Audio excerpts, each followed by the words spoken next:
Okay, you guys, so I'm planting a cabbage bed and I'm getting ready to make an electroculture antenna for it. So I have a stick here. This stick is probably, I'm 5'4", so here we go with that, you need a stick that's probably at least a foot. I think that a foot is best, and some copper wire.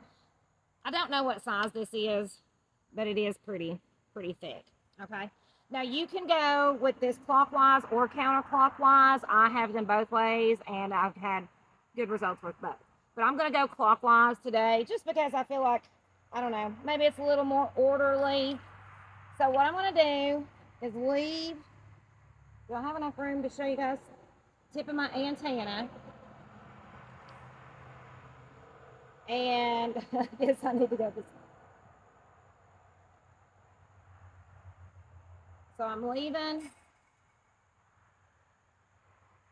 a tip, and then I'm going to wrap this all the way down my stick. And I'm actually going to do this pretty wide, because if I do it too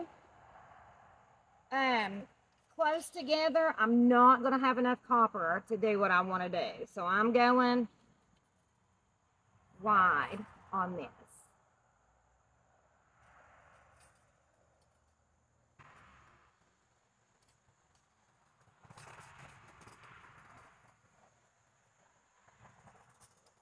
Okay. So I've got my antenna there pointed north. It's coiled all the way down. I have dug a little trench along the south ley line and put the copper down in the dirt right there. Now I'm just going to cover it up and we'll be good to go. What we're doing here is the atmosphere has energy, the earth has energy. Copper is a conductor, so we're creating an energy field between the earth's energy and the atmosphere energy, like a perfect little balance in here. Now all of them aren't ran like that. Like this one is just kind of going in the ground and it stops somewhere like right here at that Brussels sprout, I think. And she asked me, if I thought running the wire through the bed made a difference. And the answer is I'm not 100% sure. I think that it does, because I've noticed that the things that are closest to the copper does the best. But now I really won't know until I harvest this bed, because I ran this through here too. So it's like, okay, or we'll see. So is it gonna all the potatoes be better, or just the ones where the copper comes to an end? For example, on being the closest to the copper, being the biggest plant, here is my electroculture antenna, all my peppers. The one closest, this one, is the biggest out of all of them. This one I just ran, down into the ground. I didn't run it all through this bed.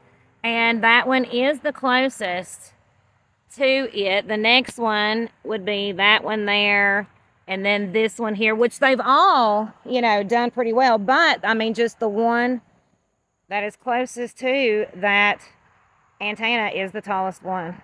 This bed right here is another example with my zinnias. This plant is the closest to that copper. Now that's just a pole down in there, and it has far outproduced any zinnia I've had this year. Now this one is also in the bed with it and has done well, no fungus, but it's just not produced as many flowers as the one closest to the copper. It's my front garden bed where I ran the wire down and ran it all the way from one corner to the other. Now this is the bed that I grew tomatoes in, produced twice as much. The Scarlet Runner green bean produced 4 times as much as the others. This was the bed I grew my turnips in. So the only thing that didn't do outproduce the non-electroculture were my peppers. And I honestly believe that's because I had that huge sunflower pop up in the corner that was shading my peppers.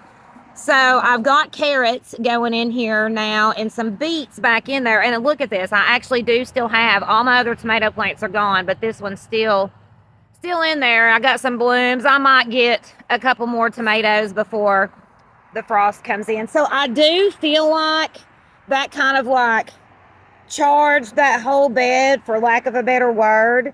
But it's like, I feel like I won't know for 100% certain until I get those sweet potatoes harvested.